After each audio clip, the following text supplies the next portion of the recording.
Good evening, everyone. And my name is Anita Rangaswamy. I'm a practicing Hindu. I'm glad to be here with you all. This is a unique Experience Interfaith virtual event where we have all these 21 different faith traditions that are being represented. So some of you may have celebrated the Holy Week. I hope you had a good Easter Sunday. For us Hindus in India, as well as elsewhere in the world, the next celebration of the new year that's coming up is Ugadi, which is right around the corner. So we have the calendar of interfaith holy days on the AZIFM website if you want to go take a look at that. And you'll see a whole list of calendar events as well. And it's always interesting to see how they all coalesce over certain periods of time. So I think my biggest challenge today was to try to condense 5,000 years of Hindu philosophy and tradition in just about 15 minutes.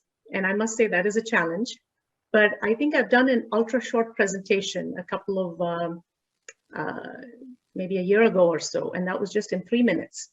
So I hope this will be doable. But first, let's just start with a prayer, as we always do in the Hindu tradition. So if we can take a moment to do this. Om Asato Ma Satgamaya Tamaso Ma Jyotirgamaya Mrityorma Amritam Gamaya. Om Shanti Shanti Shanti. And the meaning of this is really to lead us from the untruth to the truth, lead us from darkness to light, lead us from death to eternal life, and let there be peace in all realms of existence. So now I will also say the Lord's Prayer. Our Father, who art in heaven, hallowed be thy name. Thy kingdom come, thy will be done, on earth as it is in heaven. Give us this day our daily bread, and forgive us our trespasses as we forgive the trespassers against us. And lead us not into temptation, but deliver us from evil. Amen. So if some of you are wondering why I included the Lord's Prayer today, I have to share a couple of interesting facts. So I was born into a Hindu family in India and raised as a Hindu, but then I attended Catholic convent schools for the first 12 years of my life. And I also recited the Our Father in Heaven prayer every single day, so I have memorized it. And this did not mean that I really converted from Hinduism to Christianity or from Christianity to Hinduism, nor was I ever forced to convert my faith either. I was born and brought up a Hindu, and I continue to be a practicing Hindu. But I do feel grateful and really blessed for the opportunity to learn along the way, to respect the ever merciful divinity from multiple perspectives. And for that, I'm truly grateful. And I feel that about learning about another faith tradition with respect can ground one to appreciate their own faith in a better way. And I thought I wanted to share that with you as we move into Hinduism. So this is going to be a little bit more about Hinduism now. So what is Hinduism? It's essentially, the core is Sanatana Dharma, which is a way of life. And it's based on eternal truths, ethical principles, moral codes, and societal values. So Dharma is derived from the Sanskrit word dri, which means to uphold. And every object in the universe has a dharma. Water has a dharma, the wateriness of water. The humans have a dharma as well. And the human being's dharma is to uphold that divinity that already exists within oneself. It is to practice those individual moral codes and societal values in the daily transactions that we call living life. And this tradition is God-centered. It's not profit-centered like the other Abrahamic traditions. And when we get into, when we think about the Hinduism, we think about the Vedic traditions. It is a Vedic tradition. So what I want to do here is share with you a glimpse of a video of our sun's sacred thread ceremony. This is known as the Brahmo Pradesham in Sanskrit. It's one of the 16 holy sacraments in Hinduism. And centuries ago, it marked the beginning of the boy's spiritual journey of studying the scriptures. So this typically happened over a long period of time, over 12 years. And that was with a qualified guru. The guru means a remover of darkness and bringing someone to light. So many subject matters would be covered. There were practical knowledge to be covered, as well as spiritual teaching. Now, in the contemporary times that we are in, the Brahmo Pradesham has become a little bit more of a celebratory milestone event in a boy's life. And the ceremony really starts in the morning. It lasts for a few hours. Obviously, I couldn't show you all of that, but this is just a little snippet. And it is, of course, it ends with family, friends, and a lot of food. So that's a part of every tradition. So you'll hear some Vedic chanting as the family first starts to get blessings. This is where it's starting with.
Now this is where the thread is placed, the sacred thread.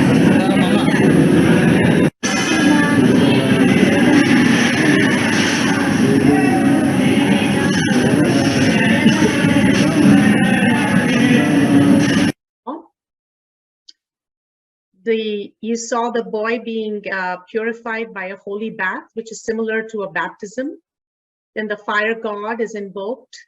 the main part of the ceremony was when the father initiates the son by putting on the sacred white thread, and then he whispers the Gayatri mantra in the boy's ear.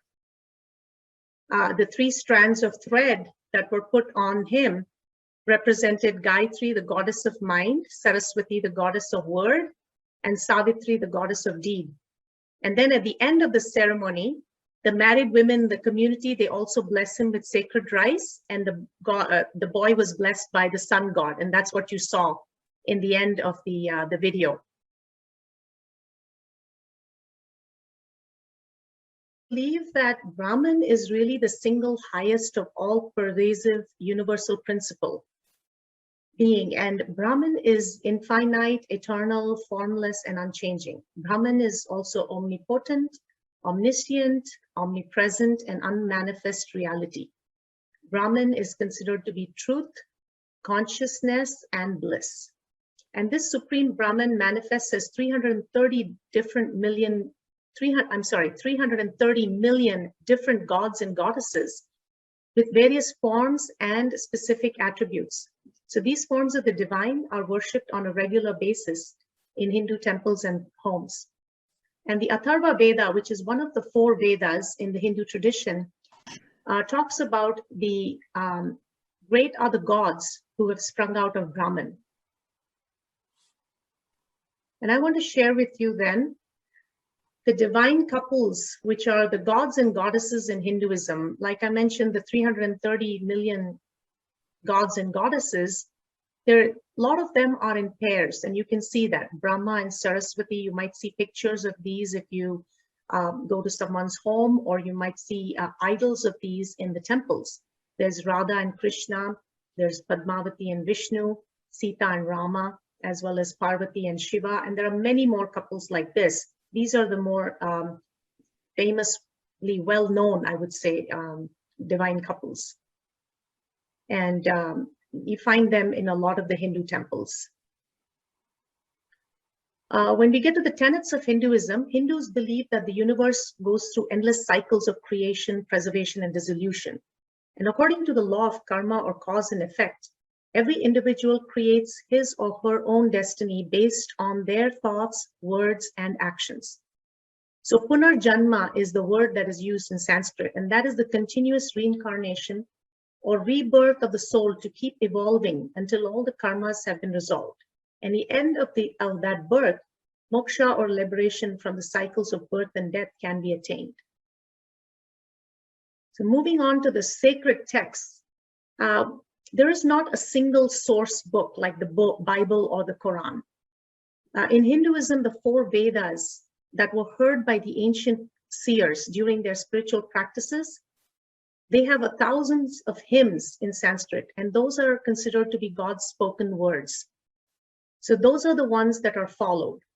The Upanishads are the world's most ancient and profound documented scriptures, and that's what you're seeing here are the Vedas and the Upanishads. There are 11 major Upanishads, and there are also 4,000 verses of Tamil Vedas, and that's called the Divya Prabandhams.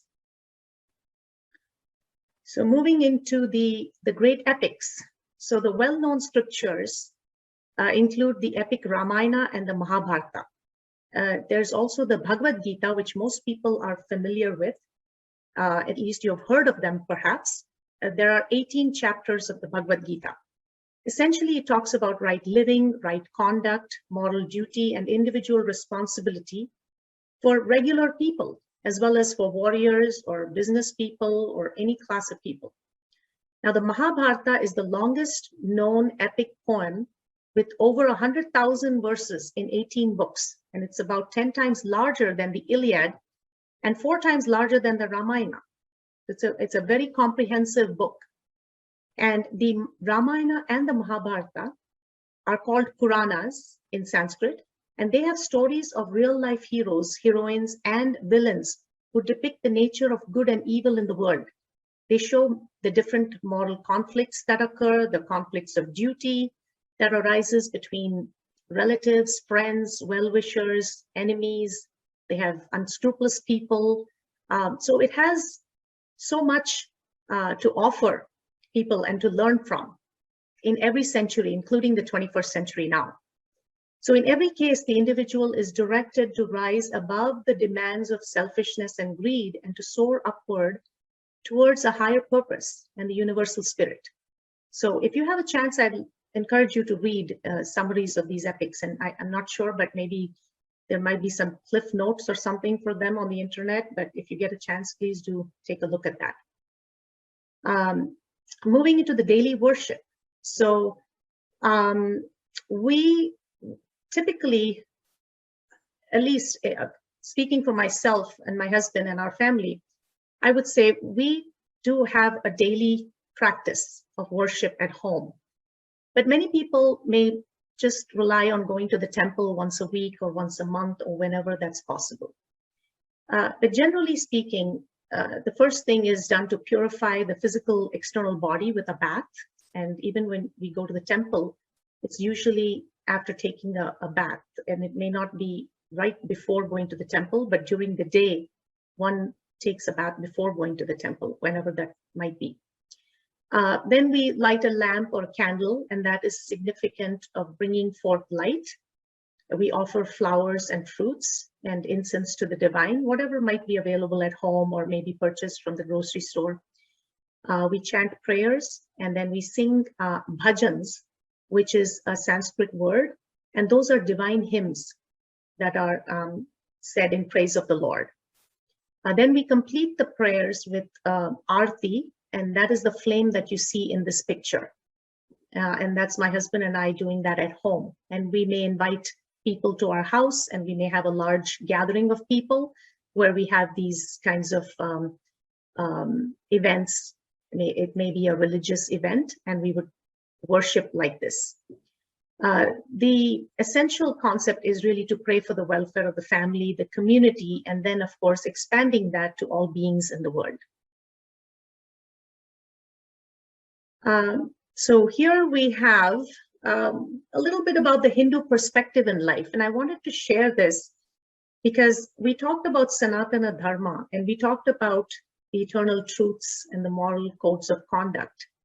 The Hindu perspective in life is really to have love and appreciation for all forms of life, whether it's sentient or insentient. Hinduism also teaches that no single religion teaches the only way to salvation. So all genuine paths from different faith traditions that are facets of God's light, they deserve to be understood. And in India, which is a land that is extraordinarily rich in diversity of subcultures and languages and customs and traditions, there is still an underlying thread of unity in the way of life. And the religious principles and these doctrines and tenets try to bind people through that, into that form of unity. And that is the Sanatana Dharma, which is really based on eternal truths, ethical principles, moral codes of conduct, and societal values. So, in my opinion, in the 21st century, it's imperative for the present and the future generations of Hindus to learn, imbibe, and preserve the 5,000-year-old rich spiritual, social, and cultural heritage. Thank you so much, Anita. We can probably have a question. Who would like to ask a question? Justin? Justin? Unmute yourself, Justin. Oh, sorry. That's okay. Sorry, I got my kids. I got my kids in the background and stuff. I don't have a question, but I'm just amazed with that all that you're able to bring all that knowledge, like 5,000 years, into about 15 minutes and stuff. And I learned a lot in that 15 minutes than I have in my entire life and all that stuff. And I don't know if you guys know, but I am a ASU student, and the reason why I wanted to do this was because I wanted to learn more about different cultures and different faiths and religions and all that stuff to kind of to help my knowledge as I go through life and try to teach my kids and stuff. And the fact that you're able to still practice your Hinduism, but at the same time appreciate other faiths, and that makes you appreciate your faith even more. I think that's just incredible. Thank you. Well, thank you. Yeah. Roberto, do you have something to say or question to ask? Well, coming from a background of Abrahamic religions and growing up Catholic, I really got to say I really appreciate the prayer you shared from us from Hinduism, because it really kind of has a similar message, and like you said, it's all one and the same, and it was very enlightening, and I really appreciate you sharing your knowledge with us today. Thank you so much. So I have a question, Anita. If see the literature of Hinduism is vast, but if we have to start somewhere, what do you suggest? What should be the beginning point? Well, I think it would be best to start with the basics of Hinduism, like a Hinduism 101. Okay. And so there are books that are, nowadays you get a lot more books than you ever did before. So just check out the internet as well to find something which is essentials of Hinduism, basics of Hinduism, and that'll get you started. And then as you progress, I think the path will start to become clear as to know whether you want to look at videos to learn more, or whether you want to actually enroll in university classes. There are classes. There is a Hindu university as well these days, which one could get, basics of Hinduism. But I think it's good to start small, and it's good to start step by step. So I would suggest getting a basics of Hinduism book, and then you can start to look at some of the different scriptures and just the history of Hinduism. Mike, do you have any comments so that everybody will have the opportunity to say something? Oh, thank you. I was so, it was interesting to me when you talked about, Anita, the rituals and we call them liturgies in the Christian churches. But there was song, there was holy water, there were items that have sacred meaning. There was food, there was community, there was fire. And I'm thinking that's what's in a lot of the liturgies of many religions. So fascinating how this all connects.